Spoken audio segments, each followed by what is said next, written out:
कर लो बात। शिव मंदिर का शंख भी बज गया। इसका मतलब सुबह के 7 बज गए हैं, लेकिन अभी तक नाश्ता नहीं आया। अरे बहू, ओ पूनम बहू, अरे संधी बुढ़िया को इस जन्म में नाश्ता नसीब होगा कि नहीं? कल रात को भी फुलके जला दिए थे, कुछ मजा नहीं आया था खाने में। ये है सीतापुर में रहने वाली मंजरी, एक अंधी सास। मन की साफ है, बस थोड़ी सी जुबान से तेज है। मंदिर के शंखनाद से ही इन्हें पता चल जाता है कि वक्त क्या हो रहा है। और ये रही इनकी चालाक बहू पूनम। अच्छा हुआ जो मैंने ऑनलाइन ऑर्डर कर दिया सब कुछ, वरना ये बूढ़ी लाठी मेरी छाती पर मुंह डलने लग जाती। अरे बहू, तो घर में है भैया, चल बसी। हाय राम, ऐसा न कहो सासू माँ, दिन में एक बार तो भी माँ सरस्वती जुबान पर बैठती हैं। अरे नहीं नहीं, तुझे कुछ ना होगा। खुशबू तो बड़ी अच्छी आ रही है। ऐसा कौन से पंच पकवान बनाए हैं आज तूने? आज है स्पेशल जलेबियाँ, फाफड़ा, आलू के पराठे, कम चीनी वाली गर्मा गर्म चाय, दही पकोड़े, ये सब। वो मुझे डॉक्टर ने कहा है ना कि आप दिन में कम से कम 3 से 4 घंटे सोया करो, इसलिए आज मैंने सारा काम निपटा दिया है। अब मैं सो जाऊंगी। वाह, क्या स्वाद है। लेकिन बहू, ये तो ब्रिजवासी की जलेबियाँ है ना? तू तो कह रही है कि तूने बनाया है। दरअसल वो मैंने ब्रिजवासी काका से रेसिपी पूछ ली थी। अच्छा मम्मी जी, मैं आती हूँ अभी, जरा वो दूध गैस पर तेज आंच पर रख कर आई हूँ ना। पूनम फौरन ही वहाँ से उठकर रसोई में भाग जाती है। मंजरी को फिर भी पूनम पर थोड़ा शक आता है। पूनम ऐसे ही रोज अपने पति के पैसों को खर्च करके बाहर से खाना मंगवाती और अपनी सास से कहती कि उसने खुद बनाया है, और उसकी बेचारी अंधी सास बहू की इस झूठ से बेखबर सारी चीजें मान भी लेती। एक दोपहर में पूनम पूरा मेकअप करके तैयार होकर खड़ी होती है। चलो फटाफट पतली गली पकड़ के निकल लेती हूँ, इससे पहले कि बुढ़िया मुझसे टकराए। बेचारी मेरी अंधी सासू माँ, उसे लगेगा कि मैं सो रही हूँ, जबकि मैं तो अपनी जान से मिलने जा रही हूँ। पूनम हर दोपहर को अपनी सास को बेवकूफ बनाकर बाहर अपनी बॉयफ्रेंड लखन से मिलने जाती थी, और आज भी कुछ यही प्लान था। ए जी हो जी, लो जी, सुनो जी, मैं हूँ मन मौजी, करता हूँ मैं जो वो तुम भी करो जी। 1 2 का 4, 4 2 का 1, माय नेम इज लखन, सजनों का सजन, मेरा नाम है लखन। लखन तुम भी ना बिल्कुल एंटीक पीस हो। यार पूनम, हम कब तक ऐसे छुप छुप कर मिलते रहेंगे? एक तो मेरे पास कोई नौकरी भी नहीं है, वरना ये दिल वाला अपनी दुल्हनिया को खुद ही ले जाता। टेंशन मत लो, जब तक तुम्हारे पास पैसे नहीं आ जाते तब तक हम दोनों के लिए मेरा ससुराल है ना, मैं सब देख लूंगी। लेकिन तुम्हारे पति को शक वक हो गया तो? अरे मेरा पति तो मेरा दीवाना है, आंख बंद करके मुझ पर भरोसा करता है। उसके पास से घी निकालने के लिए उंगली टेढ़ी करने की नौबत तक नहीं आएगी। ओए होए, ओए होए, शुक्रिया मेरी जान, love you love you love you. I love you too. इसी तरह दिन बीतते रहते हैं। एक रात देवेश बहुत खुश अपने ऑफिस से घर लौटता है। माँ, पूनम, एक खुश खबर है। ऐसी खुश खबर कि जिसे सुनकर आप दोनों फूले नहीं समा पाओगे। अरे तो जल्दी बताना फिर। हाँ हाँ, इतना सस्पेंस मत बढ़ाओ। मुझे कंपनी में सीईओ का पोस्ट मिल गया है। अरे वाह, जुग जुग जियो मेरे लाल। अब तो एक बड़ा माखन का कनस्तर चढ़ाऊंगी भोग में अपने कान्हा जी को। वाओ, मतलब अब 2 गुना 3 गुना 4 गुना पैसा होगा, और हमारी तिजोरी में साल की 12 महीने दिवाली होगी। वाह वाह वाह वाह, कांग्रेचुलेशंस देवेश। Thank you. लेकिन इस खुश खबर के साथ साथ एक और बात भी है। मुझे कल सुबह ही मुंबई के लिए रवाना होना होगा। बिजनेस मीटिंग है, लगभग 1 हफ्ते तक वहीं रहना होगा। क्या? ये तो कितनी अच्छी बात है। मेरा मतलब है कि आप मुंबई घूम भी लेंगे। कहते हैं ना, रात में मुंबई की सड़कें और नजारा काफी सुहाना होता है। वाकई में, ले जा इसे भी अपने साथ। अब मैं तो ठहरी अंधी। डॉक्टर ने कहा है रोशनी कभी भी आ सकती है, लेकिन मुझे तो ना लगता कि इस जन्म में आएगी मेरी आंखों की रोशनी। कैसी बातें करती हूँ सासू माँ आप भी। मैं भला अपनी सास को छोड़कर कहीं जाऊंगी क्या? अगर मैं चली गई तो आपकी सेवा क्या पड़ोस की मीना करने आएगी? देवेश, तुम आराम से घूम कर आओ और मेरे लिए एक अलग से सूटकेस भर के तोहफे लाना। इसे तो बस तोहफे ही दो, चाहे वो तीज हो, त्योहार या कोई और आम मामूली सा दिन। बस तोहफे तोहफे तोहफे। बिल्कुल पागल है ये। अरे मैं तोहफे मांगू तो आपको क्या दिक्कत है? आप भी मंगवा लो ना। देख देख देवेश बेटा, कैसे कैंची की तरह तेज चल रही है इसकी जुबान। अरे आप दोनों शांत बैठ जाओ, मैं आप दोनों के लिए ढेर सारे तोहफे लाऊंगा बस। देवेश अगली सुबह मुंबई के लिए निकल जाता है। इसी बात से खुश होकर पूनम सोचती है, रास्ते का कांटा तो साफ हो गया है।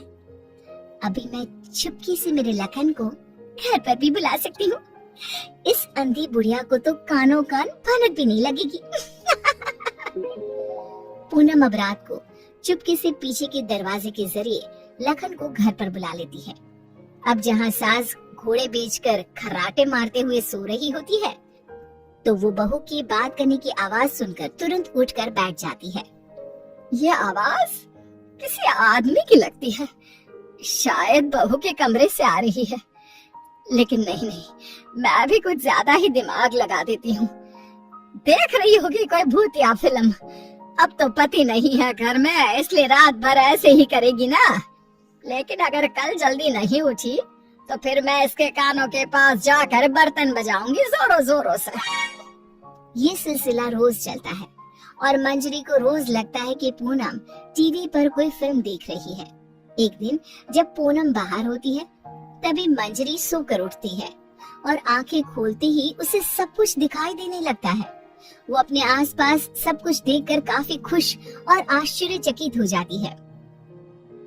ये तो गजब हो गया, मेरे आंखों की रोशनी फिर से लौट आई। डॉक्टर ने सही कहा था, रोशनी कभी भी लौट सकती है। बहू, अरे ओ पूनम का जान, कहाँ मर गई? देख तो अब मुझे सब कुछ दिखाई दे रहा है। अब तो मैं छड़ी का इस्तेमाल भी नहीं करूंगी और अब मैं रोज अपने भगवान जी को भी देख सकती हूँ। पूनम! मंजरी अपनी बहू को आवाज लगाते हुए पूरा घर तलाशती है, लेकिन पूनम उसे कहीं नहीं दिखती। तभी उसकी नजर तिजोरी पर पड़ती है जिसका ताला नहीं लगा था। इस पर वो जैसे ही तिजोरी खोलती है तो हैरानी से उसकी आंखें फटी की फटी रह जाती है। ये कैसे हो सकता है? जहाँ तक मुझे पता है, देवेश ने कहा था कि वो घर खर्च के लिए 25,000 दे के जा रहा है, लेकिन यहाँ तो उसका आधा भी नहीं है। जरूर ये पूनम ने पैसे अपने शॉपिंग पर खर्च कर दिए होंगे। पैसे को पानी तरह बर्बाद करती फिरती है। आने दो उसे, फिर देखती हूँ उसे। तब तक मैं अपने भगवान के दर्शन कराती हूँ। मंजरी मंदिर जाती है, अच्छे से दर्शन करती है और खुशी खुशी वापस घर की तरफ चल देती है। जहाँ रास्ते में उसकी नजर मंदिर के पास बहती नदी के किनारे बैठी अपनी बहू पर पड़ती है, जो लखन के साथ वहाँ बैठी थी। ये यहाँ क्या कर रही है और इसके साथ कौन बैठा है? पता तो करना ही पड़ेगा। अब मंजरी चुपचाप आगे बढ़ती है और वहीं पास में एक बड़े पेड़ के पीछे छुपकर उनकी बातें सुनने लगती है।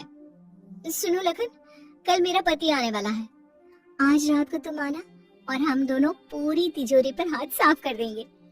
और भी बहुत सारा बेशकीमती सामान पड़ा है घर पर, उसे भी हम अपने साथ लेकर यहाँ से भाग जाएंगे। आइडिया अच्छा है मेरी जान, अब हमें कोई नहीं रोक सकता। हम ना यहाँ से सीधा सिंगापुर जाएंगे डार्लिंग। बाप रे बाप, इसका मतलब इस महारानी का इस मुफ्तखोर के साथ चक्कर चल रहा है। अच्छा, तो मेरे बेटे को लूट कर अपनी दुनिया बसाने का प्लान चल रहा है। अब रुक, तुझे दिखाती हूँ दाल और आटे का भाव।